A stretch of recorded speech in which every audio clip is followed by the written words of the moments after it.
صدیق اکبر اور باقی ساری بیویوں نے پردے کر دیے۔ رسول اللہ صلی اللہ علیہ وسلم آئے تو چہرہ انور پر اللہ کے رسول پر ایک چادر تھی، بہت ایسی جس میں چھوٹے چھوٹے سوراخ تھے، ململ جیسی چادر کو سمجھو پتہ پڑا تھا۔ تو اس میں اللہ کے رسول صلی اللہ علیہ وسلم کا چہرہ سے چادر اٹھائی اور بوسہ دیا اور کہا کہ میرے محبوب آپ نے تو کوئی سفر میرے بغیر نہیں کیا، یہ سفر تنہا کیا۔ پھر اس کے بعد پیشانی پر بوسے دیا اور فرمایا کہ موت تو بڑوں بڑوں کے چہرے بگاڑ دیتا ہے، حلیے بگاڑ دیتے ہیں، میرے محبوب آپ کو اللہ نے ایسا حسن دیا کہ وفات کے بعد بھی آپ کا چہرہ ایسے ہی چمکتا ہے جیسا زندگی میں چمک رہا تھا۔ موت بھی آپ کا کچھ نہیں بگاڑ سکا، بلکہ صدیق اکبر نے فرمایا کہ اللہ کے رسول جب دنیا میں تشریف لائے یہ ان کی زبان سے ہیں کہ دنیا میں خوشبو پھیل گئی، جب دنیا چھوڑ کے جا رہے ہیں تو دنیا میں پھر خوشبو پھیل گئی۔ جب پیدا ہوئے تو گھر میں اتنا تیل بھی نہیں تھا کہ چراغ جلا سکے۔ یہ بات ہے بی بی آمنہ کہہ رہی ہے، محمد الرسول اللہ کی والدہ، اتنا تیل نہیں ہے کہ چراغ جلا سکوں۔ لیکن اللہ دنیا کو یہ بتانا چاہتا ہے کہ آج آمنہ آپ کے گھر میں ایسا بچہ آ رہا ہے کہ دنیا کی مصنوعی چراغوں کی تمہیں ضرورت ہی نہیں پڑے گی، اس لیے کہ جب محمد الرسول اللہ پیدا ہوئے تو بی بی آمنہ کہتی ہے میں نے اپنے گھر سے شام کے محلات دیکھ لیے، اتنا روشنی پھیل گئی اور خوشبو دنیا سے جا رہا ہے تو خوشبو۔ صدیق اکبر رضی اللہ تعالی عنہ بار آئے تو اب عثمان بن عفان رضی اللہ تعالی عنہ دیوار کے ساتھ کھڑے ہیں، حمزہ بلال دیوار سے ٹکرے مار رہا ہے، کوئی صحابی ادھر کوئی ادھر، بس ایک ہی آواز دی صدیق اکبر رضی اللہ۔ عمر کے ہاتھ میں تلوار ہے کہ جس نے بھی میرے سامنے کہا اللہ کے رسول فوت ہوئے اس کا سر اڑا دوں گا۔ صحابہ سے یہ دن کا پوچھو کہ 12 ربیع الاول کا دن ان پر کیسے گزرا اور ہم کیسے 12 ربیع الاول کا دن گزار رہے ہیں۔ سوموار کا دن ہے، 10 ساڑھے 10 کے بجائے 12 ساڑھے 12 کے درمیان میں دنیا سے چلے گئے رسول اللہ صلی اللہ علیہ وسلم۔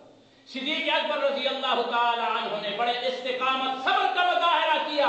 اگر صدیق اس وقت تک صبر کا استقامت کا مظاہرہ نہ کرتا تو پتہ نہیں صحابہ کا کیا حال ہوگا۔ اتنا صبر کیا اور اس کے بعد قرآن کی آیت تلاوت کی کہ یہ آیت تو ہے جو محمد الرسول اللہ نے ہمارے سامنے بیان کی تلاوت کی اور ان کے قلب اطہر پر اترا۔ کل من علیہا فان وَيَبْقَى وَجْهُ رَبِّكَ ذُو الْجَلَالِ وَالْإِكْرَامِ وَمَا مُحَمَّدٌ إِلَّا رَسُولٌ قَدْ خَلَتْ مِن قَبْلِهِ الرُّسُلُ أَفَإِن مَّاتَ أَوْ قُتِلَ انقلبتم عَلَىٰ أَعْقَابِكُمْ وَمَن يَنقَلِبْ عَلَىٰ عَقِبَيْهِ فَلَن يَضُرَّ اللَّهَ شَيْئًا وَسَيَجْزِي اللَّهُ الشَّاكِرِينَ كُلُّ نَفْسٍ ذَائِقَةُ الْمَوْتِ۔ صدیق کی زبان سے قرآن وہ محمد رسول اللہ پر جو اترا صحابہ کو سنایا۔ عمر نے کہا یہ تو میں پہلے بھی سنتا تھا لیکن صدیق آج آپ کی زبان سے جب میں نے سنا مجھے یہی محسوس ہوا کہ آج قرآن نازل ہو رہا ہے۔ پھر اس کے بعد صدیق اکبر رضی اللہ تعالی عنہ نے فرمایا من کان یعبد محمدا فإن محمدا قد مات ومن كان يعبد الله فإن الله حي لا يموت۔ صدیق اکبر نے خطبہ دیا، او لوگوں سن لو، جو محمد کا عبادت کرتا تھا اور کرتا ہے کرتا رہے گا وہ سن لو، جو محمد کو اپنا معبود سمجھتے تھے ان کا معبود آج فوت ہو گیا۔ ہم تو محمد کو معبود نہیں محبوب سمجھتے ہیں، ہمارا معبود تو اللہ ہی ہے اور جو اللہ کا عبادت کرتا ہے اور جس نے کیا اور کرتا رہے گا وَمَنْ كَانَ يَعْبُدُ اللَّهَ فَإِنَّ اللَّهَ حَيٌّ لَا يَمُوتُ۔ ان کا اللہ زندہ تھا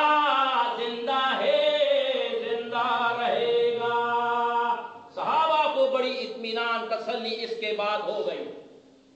صدیق اکبر نے فرمایا تیاری کرو، کفن دفن کا تیاری کرو۔ اب مشورہ اس پہ ہو رہا ہے کہ رسول اللہ صلی اللہ علیہ وسلم کو کہاں دفنائیں گے؟ تو صدیق اکبر رضی اللہ تعالیٰ عنہ نے فرمایا کہ میں نے خود اللہ کے رسول صلی اللہ علیہ وسلم سے سنا ہے کہ پیغمبر رسول جہاں فوت ہو جائے وہی ان کی قبر بنتی ہے۔ فرمایا جس چارپائی پر فوت ہوئے ہیں کہا چارپائی کو ایک طرف کر کے یہاں قبر بنایا جائے، جہاں آج جو روزہ ہے یہی وہ جگہ ہے جہاں محمد رسول اللہ فوت ہو گئے تھے، یہ روزہ رسول اللہ کا جو موجود ہے۔ اس کے بعد جنازے کا انتظام کون جنازہ پڑھائے گا؟ صدیق کو تو زندگی میں حکم ملا کہ نمازیں پڑھاؤ، اللہ کی عباداتوں میں سے افضل عبادت جس کے لیے حکم دیا کہ نمازیں پڑھاؤ میری غمزدہ امت کو، جنازہ کون پڑھائے گا؟ ذرا میرے دوستوں سے ذرا پوچھ لو نا ذرا ان سے، یہ جو جلوس نکال رہے ہیں کہ محمد رسول اللہ کا جنازہ کس نے پڑھایا؟ یہ جنازے کو تو مانتے ہی نہیں لوگ، بہت ہی نہیں مانتے، یہ کیا کبھی ادھر بھاگو کبھی ادھر بھاگو کبھی ادھر بھاگو، کوئی حقیقت تو نہیں ہے۔ ذرا اسلام کو ٹٹول دیکھو تو صحیح کہ محمد الرسول اللہ صلی اللہ علیہ وسلم فوت ہوئے، اب غسل کا مسئلہ آتا ہے، قریبی رشتہ دار کا حکم ہے۔ آپ بھی یہ سن لیں، جہاں بھی کوئی موت ہو جائے قریبی رشتہ دار، چچا فوت ہوا، بھتیجا ہے، بھائی فوت ہوا، جو اپنے رشتہ دار قریب، ان کا حق بنتا ہے۔ مرنے کے بعد انسان کے اندر بڑی سی نشانیاں پیدا ہو جاتی ہے، پردہ رکھنے والے تو یہی ہوں گے، تو باقی باہر والا جو آئے گا وہ تو پھر بی بی سی لندن ہوگا، میرے فلانے کو غسل دیا ان کے ساتھ یہ چیز۔ اس لیے اسلام نے پہلے سے یہ حکم دیا رشتہ دار جو پردہ پوش، حضرت علی داماد بھی ہے، چچا زاد بھائی بھی ہے، عباس چچا ہے، ان کے بیٹے ہیں، خدمت ان کی ہے غسل کی۔ صدیق اکبر کو نہیں، وہ سسر ہیں، باپ کی جگہ پر ہیں۔ صدیق اکبر سسر ہیں محمد الرسول اللہ کے، علی داماد ہے، بیٹا ہے، چچا زاد بھائی ہے، عباس چچا ہے، ان کے بیٹے ہیں، غسل کا انتظام یہ کر رہے ہیں۔ اب جب غسل دے رہے ہیں، بھائی ہم لوگ کیسے قمیص اتارتے ہیں، اب جب آپ لوگوں نے دیکھا ہے، لیکن محمد الرسول اللہ صلی اللہ علیہ وسلم کے ساتھ یہ معاملہ نہیں ہوا۔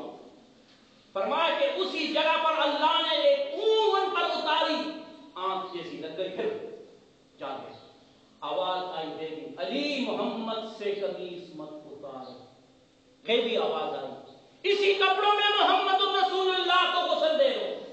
اگر محمد کے بدن پر کسی کا چہرے کا کوئی نظر بھی پڑ جائے اس کی بینائی ختم ہو جائے گی، یہ غیبی آواز آئی۔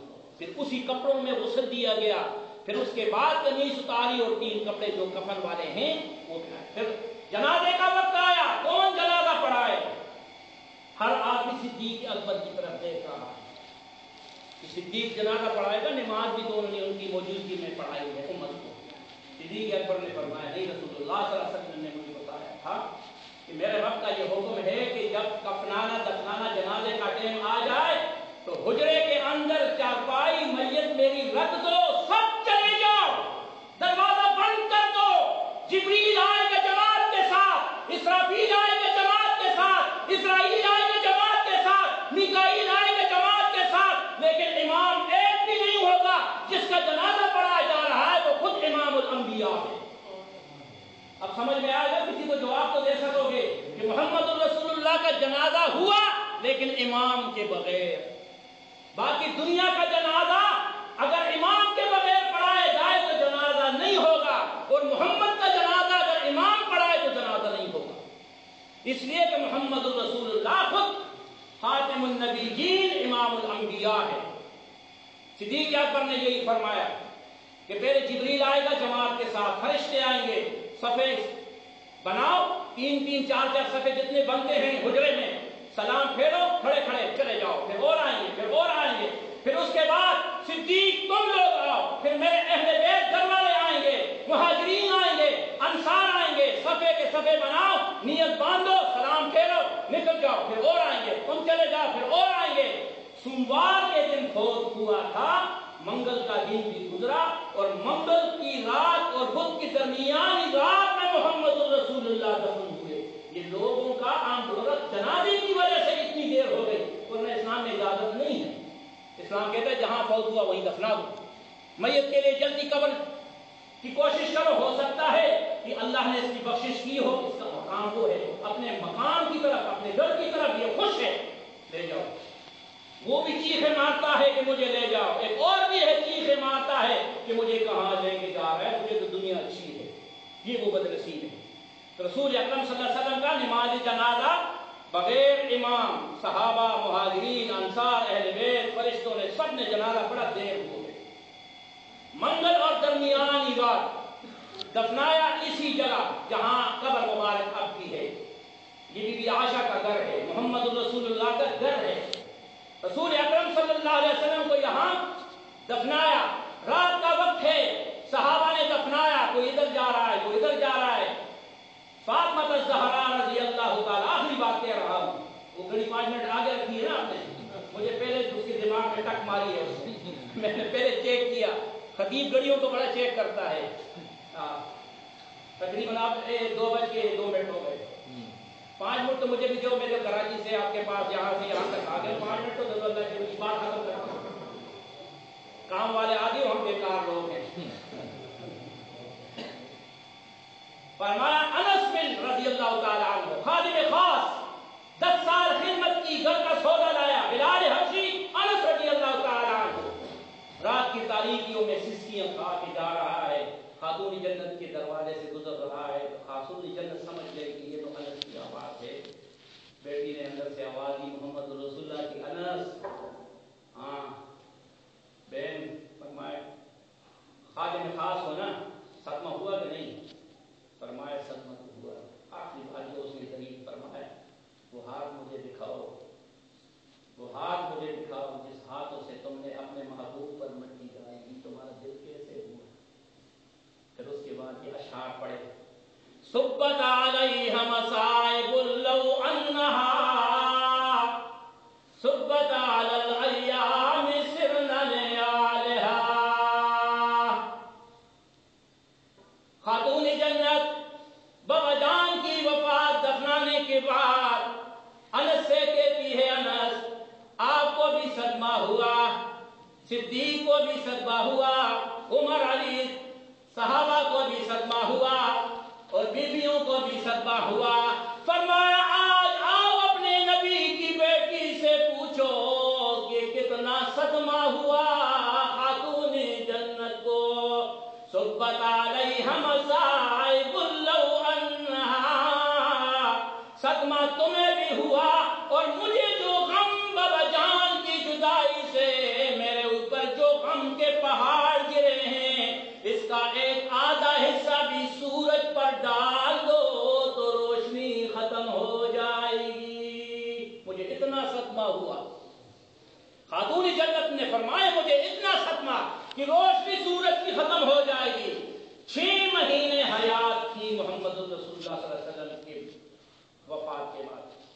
حضرت علی رضی اللہ تعالی عنہ نے فرمایا 6 مہینوں میں پیٹ بھر کے کبھی کھانا بھی نہیں کھایا، کبھی مسکرائی بھی نہیں، ہر وقت مصلے پہ ہوتی تھی، شدید بخار ہوتا، میں دعائیں دیتی اور میں کہتے کہ آرام کر لو، مجھے نہیں کہتے ہاں علی میں اب ٹھیک ہوں آپ سو جائیں، فرمایا میں سو جاتا، پھر بھی میں جب کروٹ بدل کی دیکھتی تو بخار شدید کی حالت میں نبی کی بیٹی پھر بھی مصلے پہ ہے، نماز نہیں چھوڑی، اللہ کی یاد نہیں چھوڑا، نہ دن میں چھوڑا نہ رات، رات تھک جاتی وہ نہیں تھکتے۔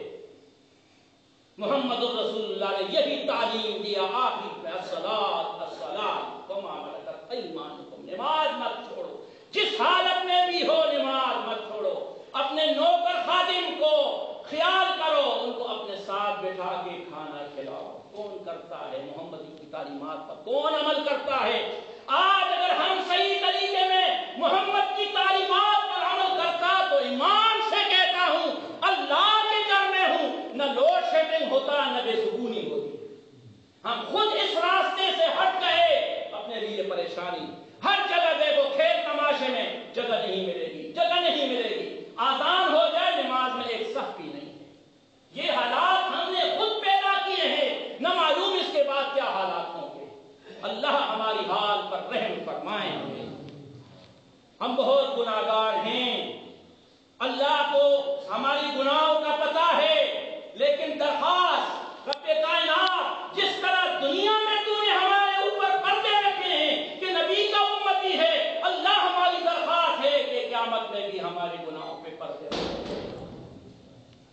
بیڑوں کو پار کر دے رب العالمین، ہم گناہگار ہیں اللہ، تو ہمیں معاف نہیں کرتا تو اور کون معاف کرے گا؟ ہاں بندے کا حقوق بندہ معاف نہیں کرتا تو پھر اللہ معاف نہیں کرتا۔ ایک حقوق اللہ ہے، ایک حقوق العباد ہے۔ بندے کے بندے پر حق ہے، جب تک وہ معاف نہ کرے اس کا حج نماز روزہ کچھ شے بھی نہیں ہوتا۔ ہم تو کہتے بھائی ہم نے بڑے بڑے خیرات کیا، ہمارے خیراتوں سے ہمارے سارے گناہ ختم ہو گئے، نہیں ختم ہوتے۔ حقوق ہوتا ہے، بیوی کا حق ہے، بہنوں کا حق ہے، ماں کا حق ہے، ماں باپ کا حق ہے، یہ سارے حق اپنے سامنے رکھتے رہو، انشاءاللہ پھر بے سکونی والی زندگی سکون والی بن جائے گی انشاءاللہ ثم انشاءاللہ۔ پروردگار عالم سے دعا کرو کہ اللہ تبارک و تعالی ہمیں صحیح طریقوں میں مسلمان بنائیں۔ آپ حضرات کا میں بہت بہت مشکور ہوں کہ ٹوٹی پھوٹی باتیں آپ نے میرے سنی۔ یہ جو میں نے واقعہ آپ کو بیان کیا یہ 12 ربیع الاول کا واقعہ ہے۔ اچھا ہاں، جس دن تم ہار مار ڈالتے ہو نا، گاڑی کے اوپر بھی ہار ہے، استاد جی کے گلے میں بھی ہار ہے، تیسرے کے گلے میں بھی ہار ہے، گاڑی کے گلے، کون سا عاشق ہے؟ یہ 12 ربیع الاول صحابہ سے پوچھو، وفات کا دن ہے محمد رسول اللہ کا، پیدائش میں اختلاف ہے اللہ کے بندو، 8 ربیع الاول ہے، 9 ربیع الاول ہے، 13 ربیع الاول ہے، 12 ربیع الاول ہے، 18 ربیع الاول، لیکن وفات میں تو کسی کا اختلاف نہیں ہے۔ یہ جلوس کسی اور دن نکال دو نا، اس لیے کیوں نکالتے ہو؟ یہ تو اسلام نہیں ہے، یہ تو مذہب نہیں ہے۔ اگر اسلام ہے تو آؤ پھر اسلام کی طرف، محمد رسول اللہ کی تعلیمات پر عمل کرو، انشاءاللہ ہماری بے سکونی ختم ہو جائے گی۔ اللہ ہمیں ایک بنائے اور نیک بنائے۔ آپ تمام حضرات کا میں مشکور ہوں۔ سال کے بعد ملاقات ہو گئی، 14 مہینے کے بعد زندگی ہوتی ہے تو ملاقات ہو جاتی ہے۔ جو دنیا سے چلے گئے اس 14 مہینوں میں ان کے لیے ہم دعا کرتے ہیں کہ اللہ تبارک و تعالیٰ ان کی قبروں کو جنت کا باغ بنائے، اور باقی جو بیمار ہیں ان کے لیے ہم دل سے دعا کرتے ہیں کہ اللہ ان کو نیک عمل کے لیے صحت کاملہ عطا فرمائے۔ اللہ صاحب ہے ہمارے منظور بھائی امام، اور باقی میں آپ تمام حضرات کا، میرا شاگرد انیف جو میرا پیچھا کیا ہوا ہے تھوڑا سا نہیں، آپ کا پیغام آ گیا، میری تقریر سنی، ان سے پوچھو، گاڑی لاؤ ٹیلی فون کرو، ٹیلی فون ابھی کراچی میں ٹیلی فون کون سے جمع کرا رہے تھے، کون سا جمع پڑھا کے آ رہے ہیں، بس ابھی اس کو تسلی ہو گئی۔ اللہ کی عمر میں برکت دے، گھر میں سب کو اللہ ان کو خوش رکھے، بشیر صاحب کو اللہ خوش رکھے، ہمارے سلیم بھائی جو ہمارے چچا سلیم ہے، آپ سب کا چچا ہے، میرا بھی چچا ہے، ان سب کو اللہ خوش رکھے، جن سے ہماری ایک لگاؤ محبت ہے، ان کی لگاؤ کی وجہ سے آپ سے لگاؤ اور میری محبت آپ سے بھی ہوئی ہے۔ آپ ہمارے بھائی ہیں، بیٹوں کی جگہ بھی ہے، بڑے بھی ہیں مجھ سے بھی، تو لیکن یہ منصب ایسی ہے کہ آپ ابتدا میں امام اللہ اکبر، اس سے تو چھٹکارا نہیں۔ تو میں منظور بھائی آپ تمام دوست احباب کا جو آپ آئے ہوئے سب کا مشکور ہوں، اور بیماروں کے لیے دل سے ہم دعا کرتے ہیں کہ اللہ ان کو نیک عمل کے لیے صحت کاملہ عطا فرمائے، جو بیمار ہیں ان کے لیے، اور جو پریشان حال ہے ان کے لیے بھی، جو بے روزگار ہے ان کے لیے بھی، جن کے اولاد نہیں ہے اللہ اپنے خزانوں سے نیک صالح اولاد عطا فرمائے، اور جن کو اولاد دیا اللہ والدین کے لیے بھی وفادار بنائے اور اللہ کے لیے بھی وفادار بنائے۔ میں تمام احباب کا بہت بہت مشکور ہوں جس نے